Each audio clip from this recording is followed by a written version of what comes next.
Oh, hello there. I'm 4.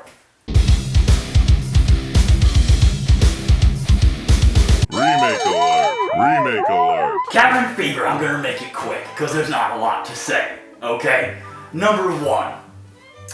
The new Cabin Fever, if you've ever seen the original, don't watch it. Because it's literally the same exact movie. Almost shot for shot, minus the comedy.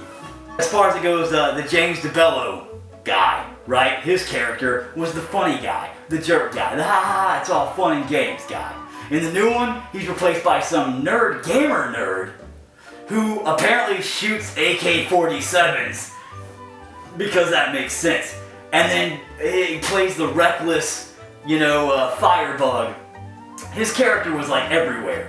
It didn't really make sense. He was supposed to be the comic relief, I guess, but it just kind of fell flat. Ryder Strong, fantastic job, etc. This new guy, I don't even know their names. I didn't even care to look them up, okay? Because it's honestly a cast of people that you won't remember. It seemed rushed. The characters didn't really seem like they knew each other. In the first movie, in the first Cabin Fever, Ryder and Joey Kern and Jordan Ladd, Serena, Vincent, James DeBello, they all I think might have hung out for real before they made that movie. Because in the film, you could feel they were fun-loving people together. They were friends for years. In this one, it feels like they just got together that weekend and went out. The gore wasn't there, It was like, what the f***? There, the pig scene, it fell flat. The leg scraping scene, man, in the first one they up close shot it, you heard it, you felt it, it was cringeworthy. That's it. It lacked cringe. And get this, Eli Roth, right, the guy who made the first Cabin Fever, was the executive producer of this one. So it's not like he just handed it off to somebody and said, good luck, goodbye.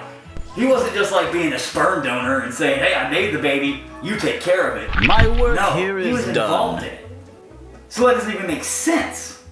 I'm gonna show a little slideshow here of the first movie on your left and the new movie on your right. Are you ready?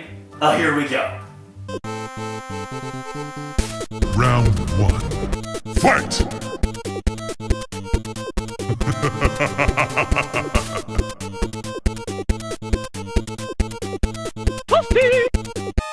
Impressive. Final round. Brutality. And that's pretty much exactly how to explain this movie. The first one was like, the good brand, and the second one was like the knockoff brand. That's it. That's it.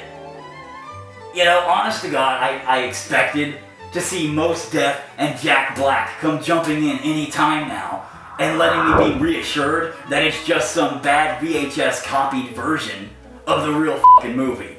That's it. I was sitting there thinking to myself, this ain't delivery, it's DiGiorno. Pizza the I'm just saying. It just fell flat. They changed Winston, the cop, into a girl in this one. I guess that's okay, being PC and all these days. The character didn't fit her, Like in Winston, the first character, I can't remember the guy's name, but the guy who played that cop, he played it so well, like it really worked. The mix of dark comedy, dark humor, and horror, and the suspense aspect, and showing what happens to the human mind when you're faced with something scary as shit for real, and how quickly you'll turn on your friends. They did a great portrayal of that in the first one. In this one, it just feels rushed. It feels Why you do this? like they, they threw it all together on a weekend. Let's just copy that movie. Only we can't do a, good gore scene here. Let's just cut scene, like, the guy gets shot in the head, but let's not show it. Let's just kind of, blank away from it. And the hillbillies. In the first one, the death sequence was great. They had a mysterious box, and the dude came out, screwdriver. It was crazy and nuts. in this one, the guy just goes, "Oh, I got a gun."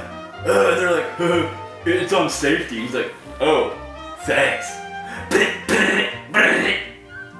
That was it. It was a highly disappointing moment. Just like, just like the girl in the bathtub. It was highly disappointing. You was waiting for that moment because you remember from the first one. The first movie set the bar so high, nothing else could come close. Cabin Fever 2, they knew they couldn't touch it.